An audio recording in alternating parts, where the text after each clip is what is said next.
I hope you're doing really well. A very welcome to this video and a very welcome to this channel. If you're new here, my name is Josh Harrison, and along with my wife Becca, we buy, renovate, let out family properties for the long term. And I'm actually stood here now in a property that we've just purchased. If you haven't seen the tour of it, feel free to click on the icon on screen now and you can go and see what the property looked like at the moment that we purchased it. Now, in this video, we'd like to share a few thoughts about private finance and kind of how that works. And here are some principles for you. There's no coincidence, by the way, where I'm actually stood in the middle of a property we've just purchased, because this house has been purchased by Rebecca with funds from a private investor. It's the first time we've raised six figures, and we're very grateful to the people that have lent us the money to do it. But in that sense, it's unique. It's the first time we've borrowed six figures all in one go, but it's not the first time we've borrowed funds. In fact, every single property purchase we have purchased, even including our very first one that went wrong, we had to turn it into a flip and sell it, always had private investors' money in it at some point, whether that's for the purchase, the renovation, or both. So we've always worked with private finance. It's critical, because if you're anything like us, then we would not have been able to buy the number of houses that we have done with the funds that we had ourselves. We've always needed, right from the beginning, our plan was to work with other people's money to help us achieve what we needed, while at the same time helping them, giving them a return and helping them to achieve what they need.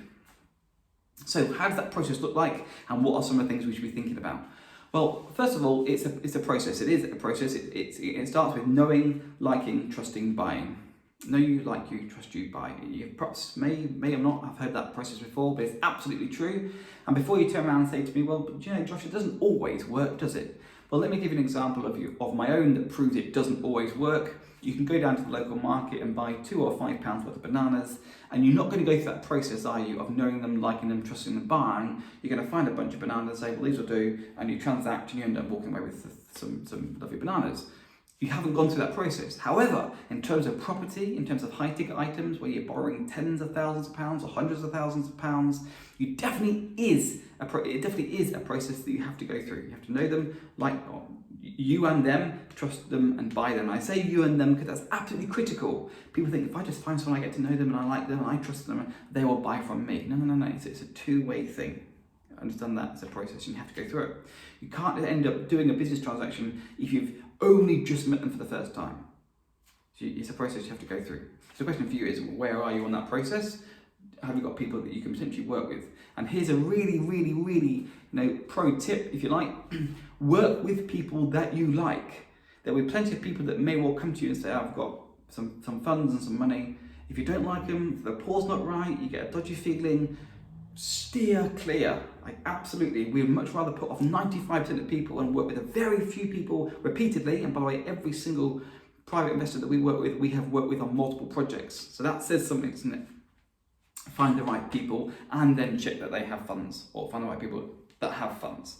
Don't just work with people who've got funds. And then there's three things that really have to be thought about. And that is, and at some point in that four-step process, there are three things you have to think about. And they are visibility, credibility, and generosity. And they're also fairly self-explanatory. You have to be visible. People have to be able to see you, be able to find you, be able to see what you're up to. And then credible. You have to be able to answer and ask questions, give an insight, tell them what you're doing and why, where, and all those various things.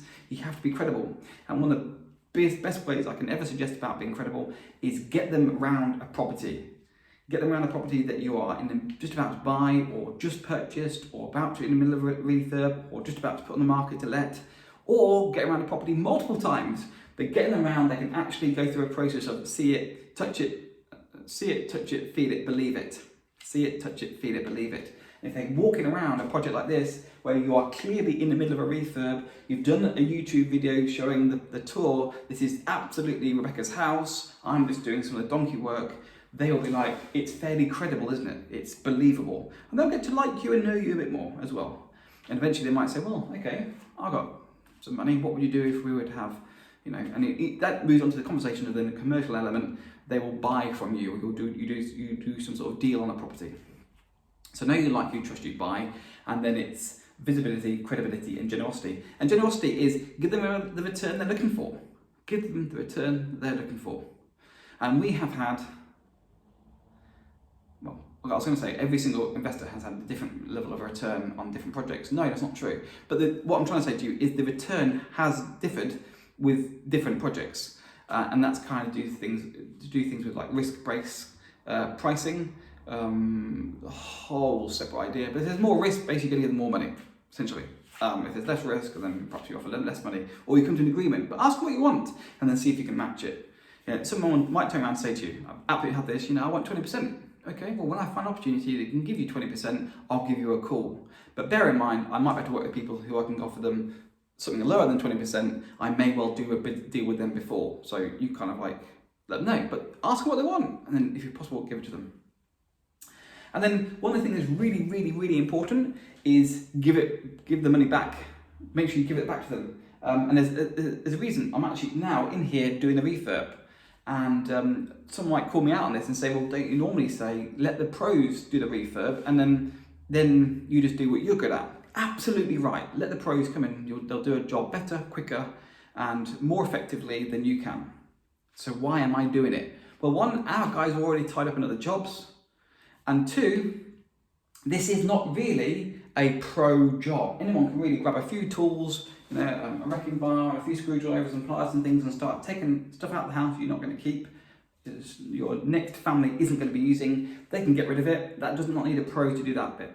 And also, if you are working with private finance, it's absolutely bonkers and arguably rude and inappropriate for you to just sit there and wait for 4, 6, 12 weeks saying, well, the guys aren't ready yet. Just make a start, roll up your sleeves, get involved, start doing what you can to move that project forward. If you've got other people's funds in it, they're going to need it back. Get on and do your bit, show them that you're serious. So there are some of our thoughts on working with private finance. I hope you found it interesting. Remember, know you like, you trust, you buy, and you have to be visible, credible, and generous. If you've got any other thoughts, agree, disagree, let us know what you think in the comments below. We always like reading those. We do appreciate people that get in touch. It's really helpful to have some form of feedback. Thank you so much for watching this one. We appreciate your support as always. Thank you for watching. My name is Josh Harrison, and I look forward to seeing you in the next one.